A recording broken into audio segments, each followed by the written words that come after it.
I'm Rantasmo, and Undertale needs more gay.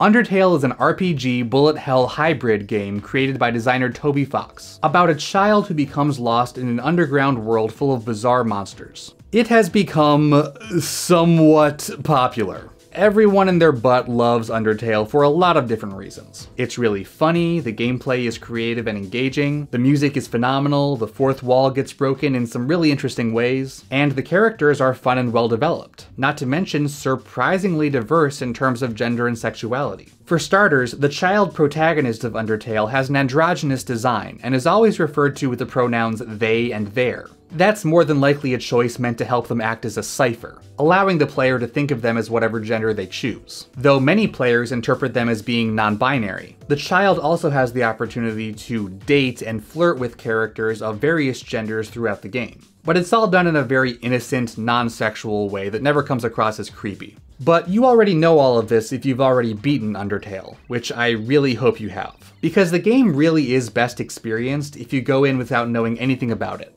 If you haven't gotten the game's pacifist ending yet, I'm gonna extra strongly suggest not watching the rest of this video until you have. Not just because it'll spoil the game, but because a lot of it won't make a whole lot of sense.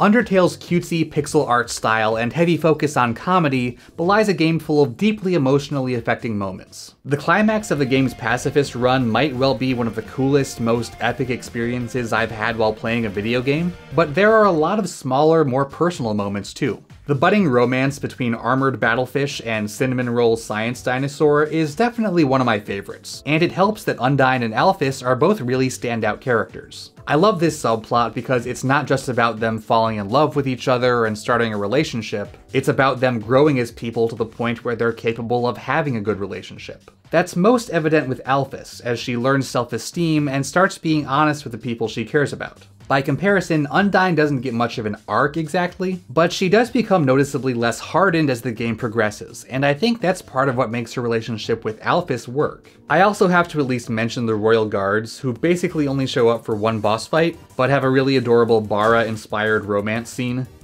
They are great.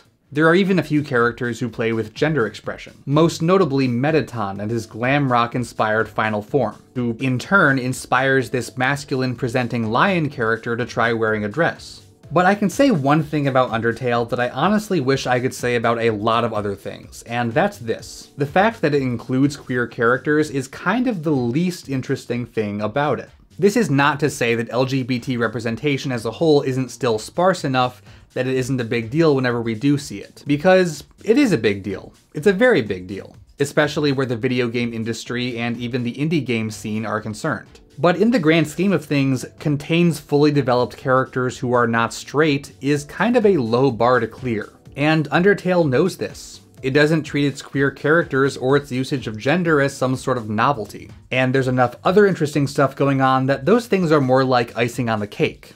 Or cake under the icing, if you just really like icing. Compare it to, say, Read Only Memories, another indie game that came out last year, and whose creators clearly spent a lot of time making diverse and inclusive on almost every spectrum imaginable. I enjoyed Read Only Memories, and I really appreciate what they did with the characters, but to me, that diverse cast really was the game's most prominent and memorable trait. In terms of character development, story, dialogue, world building, and emotional impact, it was nowhere near as memorable as Undertale. Undertale is less of a game about diversity, or even tolerance of people who are different, than it is about kindness and patience and turning the other cheek. Even when the individual you're dealing with really has it coming. Much of the game acts as a criticism of the standard RPG mindset. If you play it the way you might a normal RPG, killing everything you see and grinding until your stats are maxed out, you're going to, well, have a bad time.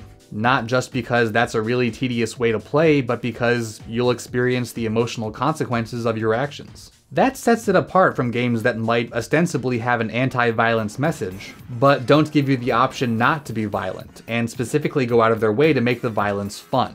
But I think it's important to note that Undertale isn't necessarily pushing a purely pacifist message. If you go back to the starting point after the pacifist playthrough's final boss has been defeated, Asriel mentions that things on the outside world aren't as nice as they are here. And he says a line that I think is really vital.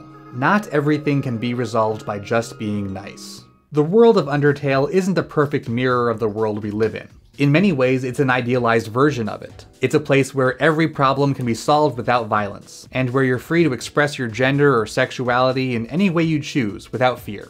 And I'm glad it exists, because it gives us something to aim for. It shows us what we might be able to achieve someday, with a little bit of determination.